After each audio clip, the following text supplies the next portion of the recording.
한동훈 국민의힘 대선 경선 후보와 함께합니다. 안녕하세요. 반갑습니다, 앵커님.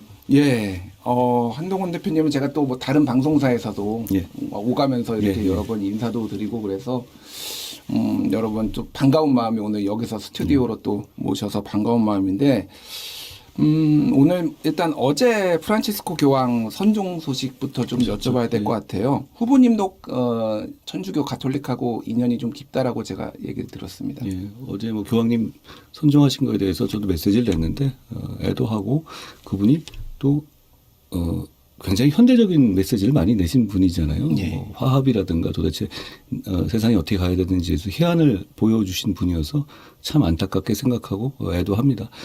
저는 어릴 때 청주에 살았어요. 예. 오랫동안 살았는데 수동성당이라고 있어요. 거기 함재도 신부님이라고 외국인 신부님이 하시던 성당이 있었는데요. 예. 거기를 이제 우리 가족 모두가 주말마다 다녔습니다. 그리고 거기에 있는 유치원에도 다녔고요. 신부님이 이제 원장을 같이 하시는 거였는데 최근에 그 함재도 신부님을 한 달 전쯤에 제가 청주에 지금 최양업관이라고 은퇴 신부님들 모여서 지내시는 곳이 있는데 거기 계셔서 찾아가 뵙고 정말 뭐 옛날 그대로시더라고요. 지금 90이 넘으셨는데. 90이 넘으셨어요? 예, 근데 그분이 대단하신 게 60년대 장면 박사 님하고 인연으로 이렇게 한국에 오셨다고 해요. 그럴만 하시네요. 90이 그렇죠. 넘으셨으면. 예. 그런데 오셔서 그 수동성당이 제가 다녔던 수동성당이 아주 큰 의미가 있는 게 그 수동성당을 이분이 사제로 지으셨어요. 사비로 예. 지으셨다고요? 필라델피아 사시던 분인데 부모님께 유산으로 물려주실 게 있으시면 미리 달라. 한국에 써야겠다 이렇게 말씀하셔서 이렇게 사비로 그 건물을 지으신 거였어요. 대단한 분이죠. 다시 뵀는데도 뭐 그때 그 모습 그대로 저한테는 그러시더라고요. 네. 또 이렇게 뭐 모든 분들이 정치인들이 다 나오시지만은 예. 또 가톨릭하고 인연이 있으시다니까 좀 반갑기도 하네요. 예. 좀 더 아주 진한 인연도 있습니다. 저희 아버지 돌아가신 지 이제 20여 년이 넘었는데요. 예. 저희 아버지가 원래 신부가 되려고 신부님이요? 신부가 되려고 신학교를 좀 다니셨다고 해요. 아니 그러면 그 길을 가셨으면 오늘의 한동훈은 없는 거 아닙니까? 그렇죠. 그 이후에 이제 저희 어머니랑 만나고 이래가지고 또 그 길은 안 가셨는데 또 평생 그래도 캐톨릭 신자로서 사셨죠. 근데 신부가 되려고 굉장히 어릴 때부터 뭐 그러셨다고 하더라고요. 근데 예. 뭐 그 뜻을 이루셨으면 저는 없었겠죠. 그러니까요. 그렇게 신학교의 그 뜻을 끝까지 안 이룬 게 어떻게 보면은 우리 한동훈 대표로 나으려고 그랬던 거 아니에요? 그래서 제가 그 수동성당에서 함재도 신부님 하고 복사를 오래 했어요. 복사하셨군요. 저희 아버지 또 영향도 있고 해서 예. 그 기억이 재밌게 남아 있습니다. 알겠습니다. 예, 본격적으로 정치 이슈 좀 여쭤볼게요. 본격적으로 이제 법무부 장관에도 임명이 되셨고, 그리고 이제 본격적으로 정치를 한 것도 이제 1년이 넘었습니다. 대선에 이제 도전을 하게 됐는데, 처음에 정치할 때 마음, 그리고 지금의 마음이 좀 어떤지 좀 궁금합니다. 어떤 마음으로 지금 이 자리에 좀 서게 되신 걸까요? 정치는 저는 국민을 잘 되게 하고 나라가 잘 됐으면 좋겠어요. 진심입니다. 그리고 그 생각을 모든 기준에 놓고 정치적인 행동을 하려고 해요. 제가 길지 않게 정치했잖아요. 그러다 보니 그 과정에서 그 마음이 변하지 않았다고 생각합니다. 쉽지 않더라고요. 또 뭐 관계의 문제도 있고 뭐 그때 오는 이게 뭐 고립이라든가 이로에 대한 공포감도 있고 그런데 그래도 제가 한 1년 해보니까 저는 그걸 할 수 있을 것 같아요. 그래서 앞으로도 그걸 흐트러뜨리지 않고 하려고 합니다. 제가 그걸 못할 것 같으면 정치 그만하겠습니다. 알겠습니다. 관계, 인연 말씀하셨는데, 뭐, 지금의 한동훈이 있기까지 사실 윤석열 대통령하고 뗄래야 뗄 수 없는 관계인데, 최근에는 한동훈 후보한테 이제 배신자, 뭐 이런 얘기들이 예전에 이제 대구에서 이렇게 연설하실 때도 일부 청중들이 배신자 이런 얘기를 해서 뭐 알겠습니다. 여러분 마음 알겠고요. 이렇게 하시는 것도 제가 좀 장면으로 봤어요. 제가 궁금한 거는 지금 뭐 좀 강하게 탄핵도 찬성을 하시고 그리고 이제 계엄에서도 반대를 했는데 지금 국민의힘 또 주류나 아니면 많은 분들의 정서랑 좀 반대되는 상황이잖아요. 지금 어떤 생각으로 지금 그거를 주장하시는지 좀 궁금합니다. 또 요새는 제가 어제도 그렇고 대구 경북 계속 많이 다녔잖아요. 네. 그렇게 말씀하시는 분 이제는 거의 안 계시더라고요. 좀 줄어들었네. 거의 안 계시고요. 뭐 어제 그제 대구도 갔었고 포항도 갔었고 경주 갔었는데요. 뭐 예전에 제가 총선 때 다닐 때 많이 인파가 모이듯이 오셔서 많이 응원해 주시더라고요. 그분들의 마음도 애국심이에요. 지금 위험한 나라가 오는 걸 막고 나라를 발전시키자 이런 애국심이지 그분들이 무슨 뭐 억하심정으로 이러는 게 아니잖아요. 뭐 저도 그렇고요. 그래서 지금은 뭐 그런 분들이 거의 없는 것 같아요. 지금 특히 최근은 그런 것 같아요. 그러니까 제가 지지율이 이렇게 올라가는 것도 사실 그런 효과가 있는 것 같아요. 그리고 뭐 저도 그런 분들한테 죄송하고요. 아유 엄동설화는 얼마나 힘드셨겠어요. 그리고 그게 또 선의로 하시는 생각들이잖아요. 그런데 저는 정치인들이나 이런 분들한테 이 질문을 들어요. 그런 얘기하면. 예. 그럼 12월 3일 날 10시 반에 당신이 내 입장이었으면 어떻게 했을 거냐. 그러면 그때 어떤 개인적인 의리, 인연? 글쎄요. 그런 거 생각해서 이 계엄을 방치했어야 되냐. 저는 그 질문이 모든 걸 답해준다고 생각해요. 그리고 그게 다른 것보다 그때는 제가 나서면 막을 수 있었습니다. 저는 그걸 되게 확신하고 한 거예요. 왜냐하면 예. 반국가 단체라고 민주당을 지원해서 민주당끼리 아무리 막아봤자 대통령께서 그거 해제하시겠어요? 기왕 칼을 뽑았는데. 그리고 군인들이 뭐 민주당 진압하는 것 정도는 그거 그렇게 부담 가지는 않아요. 예. 제가 우리 국민의힘 18명 의원들과 함께 그 안에 들어가서 일종의 인지극을 한 거죠. 저는 그랬을 때 군인들의 소극적인 행동을 유도할 수 있고 국민들께서 이 계엄이 맞는 거야 아닌 거야 이런 식의 초기 판단을 확실하게 할 수 있게 제가 해드릴 수 있는 위치에 있었다고 생각해요. 제가 잘나서가 아니라 예. 제가 여당 당대표였잖아요. 제가 나서면 막을 수 있다고 생각했습니다. 그러면 저는 이제 그런 얘기를 하면서 그런 분들께 여쭙니다. 그러면 안 막아야 되냐. 그거에 대한 답은 이미 나왔다고 생각해요. 그리고 그걸로 인해 가지고 제가 김영칸님 말씀하신 것처럼 정치적으로 굉장히 고초를 겪었잖아요. 그리고 그게 예상 안 되는 바도 아니었고요. 그런데 예. 저는 그 선택을 한 겁니다. 그리고 민주주의를 신봉하는 정치인이라면 그 선택을 해야 한다고 생각해요. 민주주의, 예. 국민 말씀하셨는데 그렇습니다. 윤석열 대통령하고 어쨌든 오랫동안 검사 생활도 했고 그렇죠. 그리고 법무부 장관 뭐 이제 강요로서 일을 하셨는데 윤석열 대통령에 대한 평가를 좀 부탁드리고 싶어요. 예. 모든 정치인들 한 명 한 명을 그냥 전체로 평가하는 거는 저는 큰 의미는 없다고 봐요. 예. 예를 들어서 뭐 이승만 대통령이나 박정희 대통령이나 김영삼 대통령이나 노무현 대통령을 정치 인생 전체를 평가한다면 저는 다 고민할 것 같아요. 그렇지만 잘한 장면들이 있죠. 특히 아주 빛나는 장면들이 있잖아요. 저는 예. 이승만 대통령의 경우에 농지개혁이라고 보고 박정희 대통령 중화공업용단 그분은 독재자라고 얘기하지만 모든 독재자가 그렇게 나라를 살아가지는 않았어요. 뭔가 다 음과 양이 그렇죠. 있는 거죠. 예. 그런 면에서 보면 윤 대통령도 그런 게 있는데 다만 계엄은 넘어갔습니다.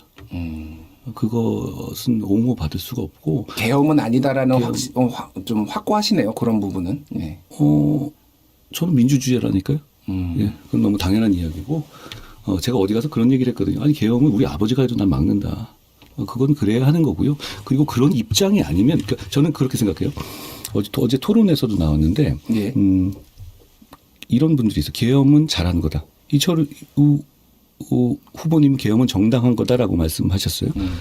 저는 오히려 그게 간명한 입장이라고 봐요. 뭐 그렇게 생각한 잘못된 판단이지만 선명하죠.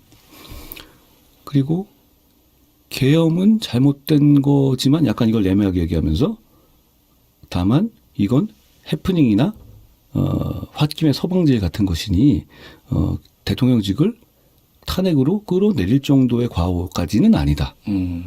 이런 얘기를 하시는 분들이 계시죠. 네. 저는 두 번째 입장은 대중이나 국민들께서는 그렇게 생각하실 수가 있다고 봐요. 왜냐하면 계엄은 잘못됐지만 이 탄핵이 됐었을 때 과거 탄핵의 트라우마로 이재명 같은 사람에게 정권 뺏기는 거 아니야? 그냥 갖다 바치는 거 아니냐? 이렇게 공포심을 느낄 수 있어서 일종의 첫 번째 마지노선으로서 탄핵에서 한번 막아보자라는 생각을 우리 지지자들이나 상식적인 국민들께서 하실 수 있다고 봅니다. 예. 그런데 왜냐하면 그게 뚫리고 나면 선거에서 이겨보자 이럴 수 있으니까. 그렇지만 민주주의자이고 공화주의자인 정치인으로서는 이 입장을 취할 수가 없는 거라고 봐요. 왜 그러냐면 이건 계엄을 옹호하는 거거든요. 무슨 얘기냐면 계엄이 잘못되긴 했지만 계엄이 예를 들어서 무슨 뭐 탄핵할 정도는 아니다라고 얘기하는 거는 뭐 신호 위반 예. 이런 거 같은 무단횡단 뭐 이런 정도의 과오는 다 넘어갈 수 있는 거죠 일반적으로. 그런데 예. 계엄을 대통령이 불법 계엄을 한 대통령이 그분들도 불법이라는 걸 인정하는 거잖아요. 불법 계엄을 한 대통령이 군 통수권을 가지고 대통령직을 계속 수행해도 된다라고 하는 거는 계엄을 반대하는 게 아닙니다. 이건 계엄을 옹호하는 거예요. 저는 우리가 70여 년 동안 빛나는 성취를 이룬 나라잖아요. 예. 그 점은 양보할 수 없는 부분이라고 보고 지금 게다가 전략적으로도 그런 입장을 가지고 지금 우리 국민들 전체에서 거의 70%, 80%, 60%, 예. 70%, 80% 국민들이 탄핵에 찬성하고 있습니다. 그런 입장에서 그런 입장을 가지고 국민들께 우리에게 미래를 맡겨달라고 말할 수 있을까요? 예. 저는 그건 안 된다고 봐요. 알겠습니다. 이제 윤석열 대통령이 이렇게 질문을 드린 이유는 사실 이제 후보님의 정체성 뭐 얘기를 조금 드리고 싶어서 제가 지난번에 이제 회고록 내셨잖아요. 그때 짧은 뭐 그 예, 기억록 같은 거였죠. 예, 근데 제가 뭐 인상 깊게 봤던 거는 그 본인의 이력에서 검사를 했다라는 거를 안 넣으셨더라고요. 그러니까 사법고시. 근데 그거는 예, 예. 책 많이 써보셨을 텐데 예, 예. 그거는 출판사에서 넣은 거고 예. 책 속에 날개에 들어가는 그런 이 이력이잖아요. 예, 예. 저는 솔직히 좀 놀란 게, 야, 뭐 이런 것까지 가지고 하지? 이런 생각을 해요. 무슨 얘기냐면 이력서 넣는 게 아니잖아요. 예. 그리고 저는, 제 검사로서의 그 직무 수행에 대해서, 최선을 다했다고 생각해요. 예. 그리고 그게 여러 가지 적들이 있어 왔죠. 그리고 잘 아시다시피 제가 검사 생활할 때 저를 공격했던 많은 분들이 있어요. 뭐 제가 플랜카드나 이런 뭐 배신자로는 공격받은 게 처음이 아니잖아요. 다만 말하는 분들이 계속 바뀌어 왔습니다. 근데 저는 그대로 했다고 생각해요. 어떤 수사를 하게 되면 그 반대편 계속 그래 왔죠. 그런데 그 과정에서 제가 외압을 들어주거나 소위 말하는 백을 받아주거나 전관유효를 받아주거나 그런 사실이 전혀 없습니다. 그러니까 저는 제 처리에 대해서 가혹하다는 평가는 하실 수 있어요. 그런데 그게 불공정했다든가 누굴 봐줬다는 평가는 없을 거라고 저는 자신합니다. 예. 제가 그러지 않았거든요. 그 질문을 왜 드렸냐면은 이제 윤석열 대통령도 검사 출신이었고 굉장히 빠르게 이제 대통령 후보가 돼서 대통령까지 됐는데 검사 출신은 좀 정치에 안 맞는 것 같다. 이제 그런 말씀 하시는 분들이 검사들은 과거를 단지하는 거지 미래를 열고 뭔가 타협을 하고 이런 데는 안 맞는 것 같다. 한동훈도 검사 출신이고 가장 인생의 가장 긴 기간 20년 이상을 검사를 했는데 정치인으로서 조금 우려되는 부분이 있다. 이런 말씀 하시는 분들이 있어서 그거를 질문 드린 겁니다. 정치인에게 그런 생각을 하는 거는 그 정치인이 앞으로 중요한 결정을 하거나 중요한 어떤 정치적인 국민을 위한 정치를 할 때 어떻게 할지 예상을 하기 위해서 그런 걸 과거를 얘기하는 거잖아요. 예. 그런데 저는 정치해 보니까 정치인의 말을 믿을 것도 아니고 정치인의 과거 직업도 믿을 게 아니라고 생각합니다. 정치인의 행동을 보면 돼요. 저는 검사하다가 바로 정치를 한 게 아니잖아요. 예. 그러면 한 장관으로서 180대 1로 민주당과 싸워왔고요. 그 다음에 한 1년 넘게 정말 진하게 정치했죠. 제가 1년 넘게 정치한 거를 30년 정치해도 다 해볼 사람 몇이나 되겠습니까? 비대위원장 또 대표. 원톱으로 총선을 이끌었고 그것도 대통령 부부의 반대를 가지고도요. 그다음에 쫓겨난 다음에 다시 63%로 들어왔죠. 그다음에 금정이라든가 여러 가지 뭐 반대는 계속 있었고 김옥군 프로젝트 같은 것도 있었잖아요. 예. 그런 거 이기면서 가다가 계엄이 있었고 계엄 입장에서 저는 당당하게 역사의 편에 섰다고 생각해요. 이거 30년에도 못했을 건데 제 말씀은 제가 이거를 난 경험이 너무 충분해 이런 말씀 드린 게 아니라 여러분은 제가 이런 아주 중요한 순간에 어떤 결단을 하고 어떤 방향으로 갈지를 이미 알고 계십니다. 예. 그러니까 그걸 제가 제 검사 생활에서 하나하나 사건들도 다 얘기하는 것도 아니고 일반적인 검사 얘들은 이래 뭐 술 먹고 다니고 뭐 줄 서서 다니고 뭐 시키면 시키는 대로 하고 이런 이미지. 그런데 저는 그런 이미지랑 정반대의 정치를 해왔습니다. 까라면 까라고 제일 안 하는 사람은 저 아닙니까? 계엄을 막았죠. 예. 그리고 줄 세우기도 안 했죠. 그리고 여사 문제를 저 혼자 지적했죠. 저는 오히려 제가 여사 문제라든가 명태균 문제라든가 김경수 사면 문제라든가 이종섭 황상무 문제라든가 의료 문제라든가 이런 문제에 대해서 용기 있게 대통령과 맞설 때 더 많은 사람들이 저와 같이 얘기해서 대통령의 생각을 바꾸고 좋은 정치를 하게 했었어야 된다고 생각해요. 그런데 오히려 크게 저 하나였던 게 문제입니다. 오히려 다른 사람들이 검사 정치한 거 아닌가요? 저는 그렇게 생각해요. 알겠습니다. 예, 지난 주말에 있었던 내부 경선 얘기 좀 여쭤볼게요. 일단 뭐 여러 이제 비판들이 나왔어요. 예. 굉장히 많은 비판들이 나왔고 자해극이다 뭐 이런 칼럼도 있었고 뭐 유치하다라는 얘기가 있었는데 뭐 직접적으로 좀 질문을 이거 먼저 드려볼게요. 홍준표 후보가 이제 개인의 신상에 대해서 여쭤본 뭐 질문도 던졌는데 키높이 구두 뭐 이런 것들을 좀 물어보셨잖아요. 그때 어떤 생각이 드셨는지 좀 궁금합니다. 사실 그런 거는 일반인들 사이에서도 할 수 있는 질문은 아니잖아요. 요즘 사람들의 관계. 왜 저 김준일 앵커님께서도 말을 조심하실 정도로 이렇게 천하의 김준일 앵커님께서도 그렇게 하실 정도로 예. 그건 다른 사람들을 좀 불쾌하게 하는 말이에요. 보는 사람들조차도. 그러니까 그렇게 안 하죠. 다만 제가 좀 그런 생각은 했어요. 아, 과연 대한민국 국민이 보수 정치에 바라는 것이 무엇인가. 예. 변하지 않는 게 있다면 품격일 겁니다. 그런데 품격이라는 게 정치를 오래 했다고 길러지는 게 아니구나. 라고 제가 그걸 보고 좀 많이 느꼈고 그러면서 이런 생각했어요. 아, 저는 품격 있는 정치를 하기 위해서 더 많이 노력을 해야 되겠구나. 이게 노력이 필요한 거구나. 예. 시간만 가지고 되지 않는 거구나. 이런 생각을 했어요. 그렇군요. 예. 품격 그렇게 말씀하시니까 이제 그 질문을 던진 홍준표 후보가 품격이 없다라고 저는 일단 받아들였는데 그 홍준표 후보에게 한 번 더 여쭤볼게요. 그러니까 본인이 이제 기자들하고 뒤에 끝나고 만나서 가지고 이거 좀 재미있게 하기 위해서 이렇게 한 거다 이런 식으로 좀 얘기를 하시더라고요. 홍준표 후보가 이게 어떻게 지지자들하고 이쪽에서 좀 화제가 되기도 했는데 어떻게 들으셨습니까? 그거는 뭐 저는 경선에서 이기려고 나온 게 아니라 본선에서 이기려고 나왔습니다. 예. 그러니까 하나하나 그런 말에 대해서 평가하지는 않겠지만 앵커님께서 말씀하시니까 그 말이 설득력이 부족하고 그 말이 또 오히려 많은 상식적인 국민들의 눈높이는 안 맞으니까 말씀하시는 거 아니겠습니까? 예. 그걸 뭐 제가 제 입으로 홍준표는 이게 문제다 이렇게 지적하지는 않겠습니다. 알겠습니다. 그 비조 경선이 거의 1대3 구도였다 이렇게 좀 많이 보였어요. 아, 저는 왜 매번 180대 1이고 1대 3이고 8대 1인지 모르겠어요. 예, 뭐 보통 뭐 17대 1로 싸웠다 뭐 이런 밈도 있는데 예. 어떻게 좀 어떤 질문이 가장 좀 뼈 아팠다 아니면은 조금 뭐 고민을 하게 했다 대답에 고민을 하게 했다 이런 질문이 좀 있었습니까? 오히려 제가 질문한 것에 대해서 다른 후보님들이 밝힌 내용들이 저는 조금 아쉬웠어요. 예. 왜냐하면 이 선거는 계엄으로 인한 선거잖아요.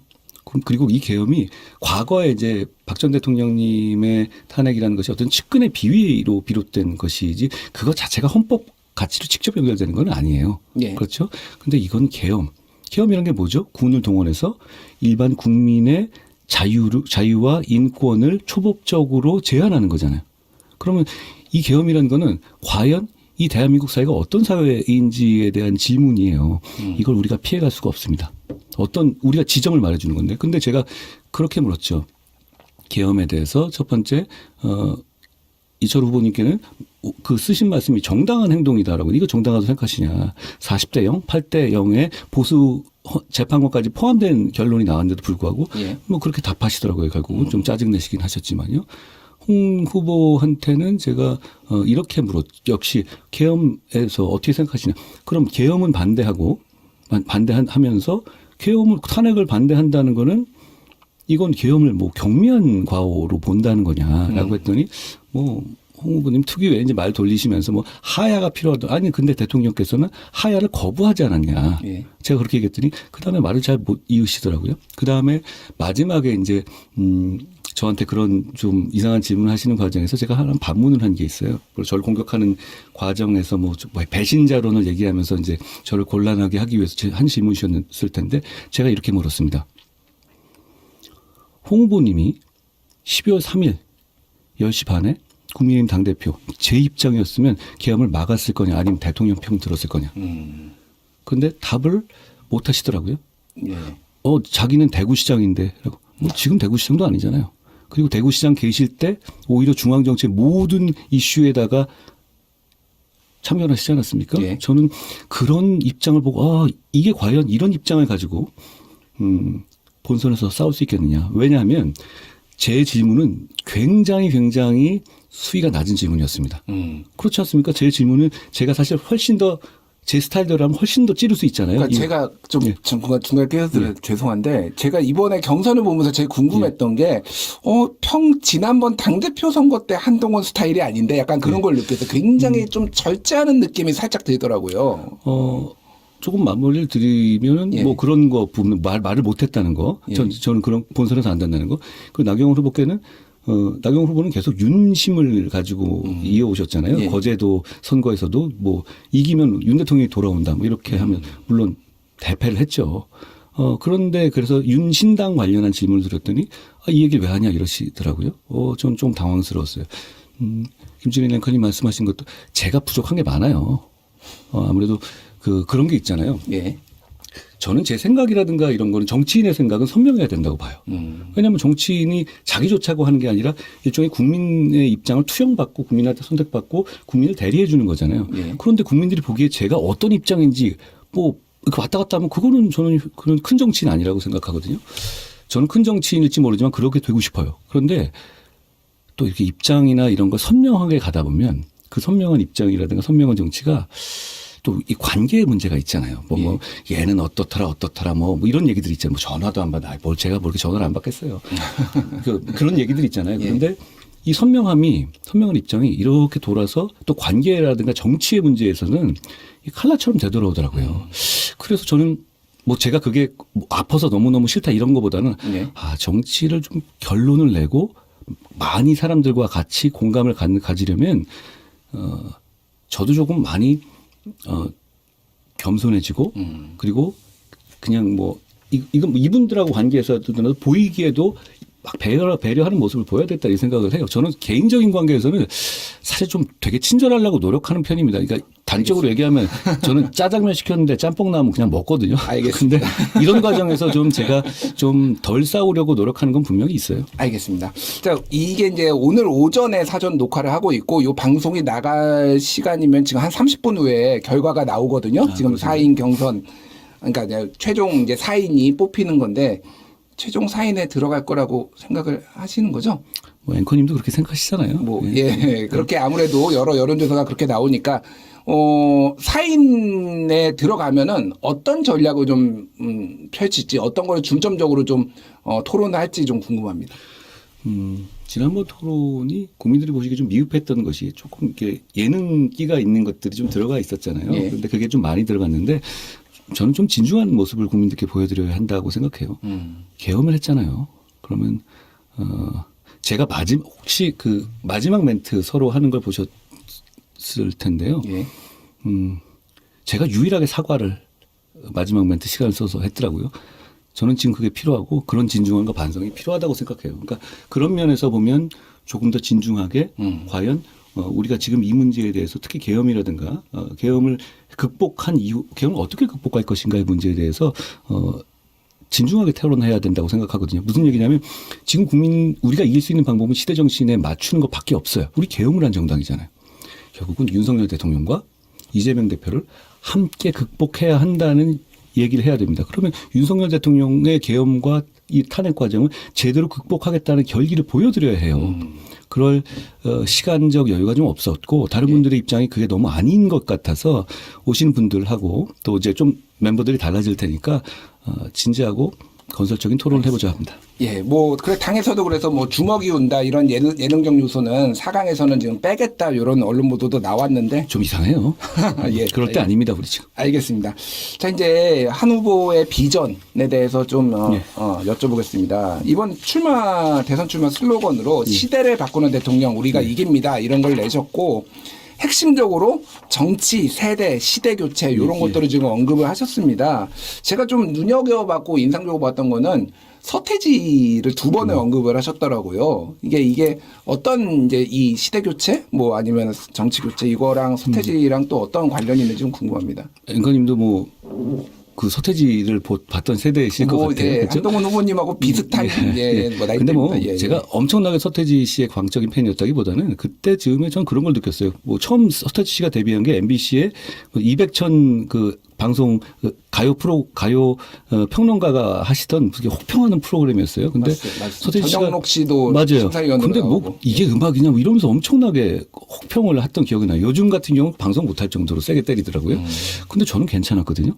근데 그 이후에 보면 뭐 신승훈 씨라든가 김건모 씨라든가 더 많이 판 사람들은 많았는데 저는 서태지 씨가 음악을 하면서 이건 좀 바뀌네? 이런 느낌을 받았고 그게 서태지 이전에 갑자기 어떤 조짐들이 있었던 게 아니라 어느 순간 훅 서태지라는 사람이 나온 거였어요.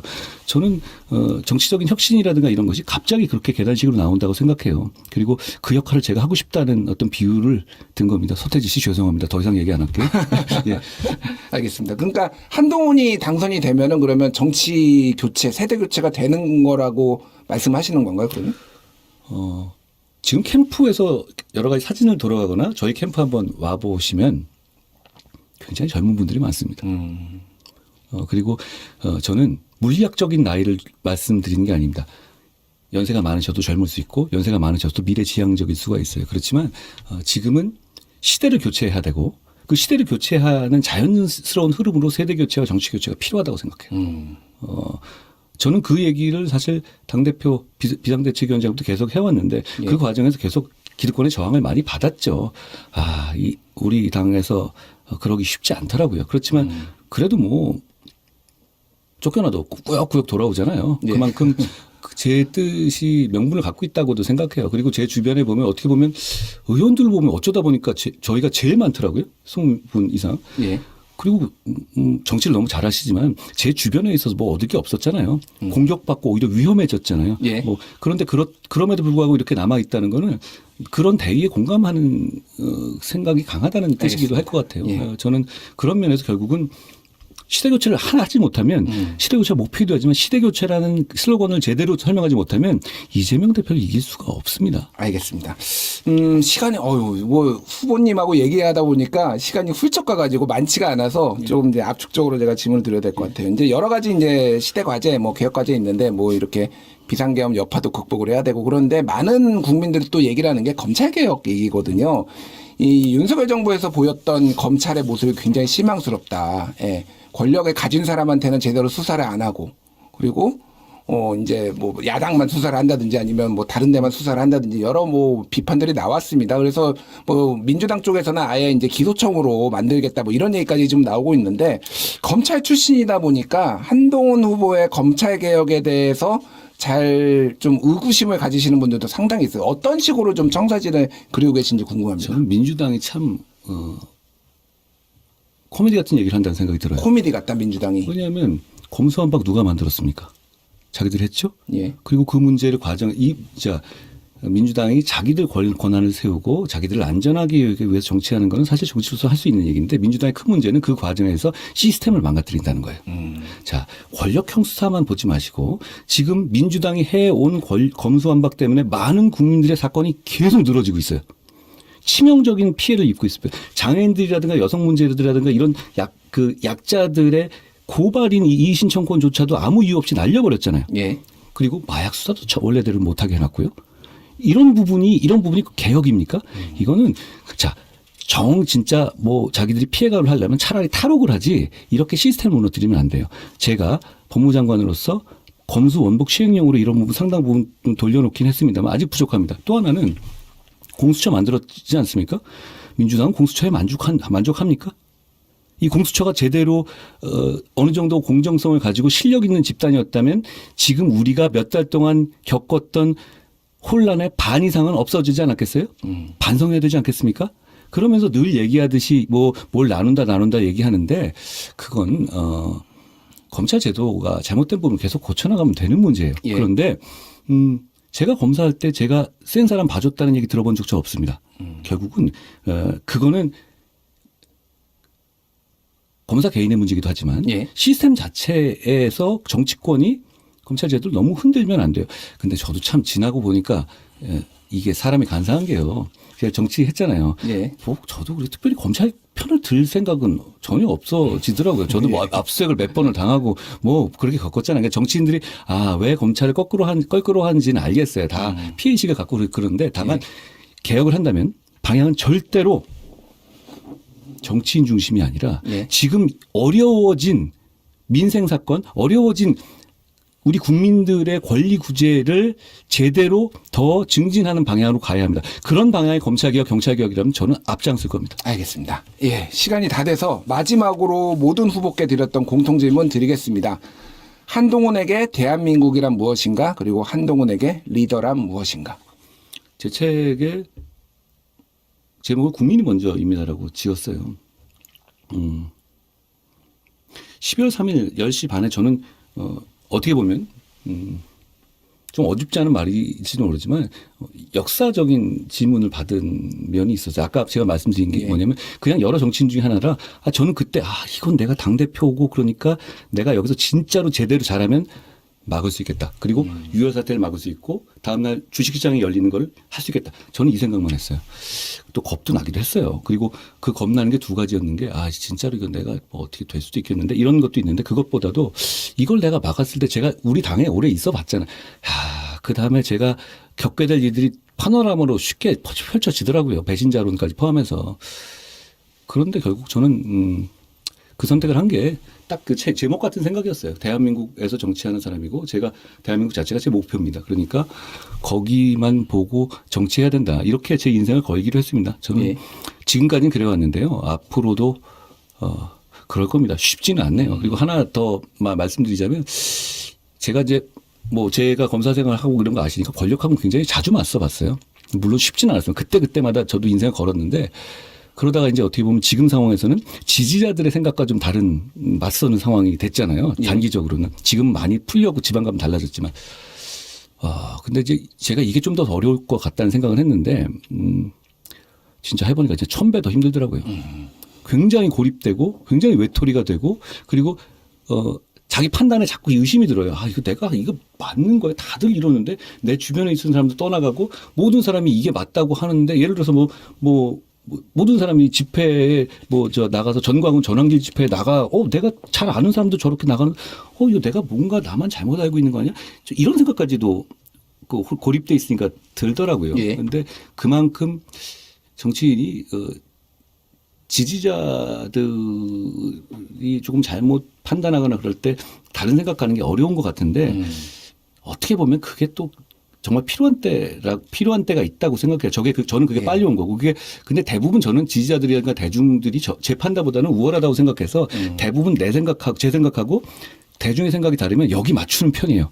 근데 가끔은 또 이런 일이 생기네요. 알겠습니다. 리더란 지지자들과 호흡을 맞춰야 되지만 또 다 생각이 다르거나 올바른 길이 있을 때는 그들을 설득을 해야 된다. 그래야 되고요. 그런 용기도 필요하다고 생각합니다. 근데 힘들더라고요. 지금도 제가 그 후과를 겪고 있습니다. 알겠습니다. 오늘 한동훈 국민의힘 대선 경선 후보 만나봤고요. 잠시 뒤에 발표가 나겠지만은 좋은 경선 계속 이어갈 수 있기를 기대하겠습니다. 후보님. 고맙습니다.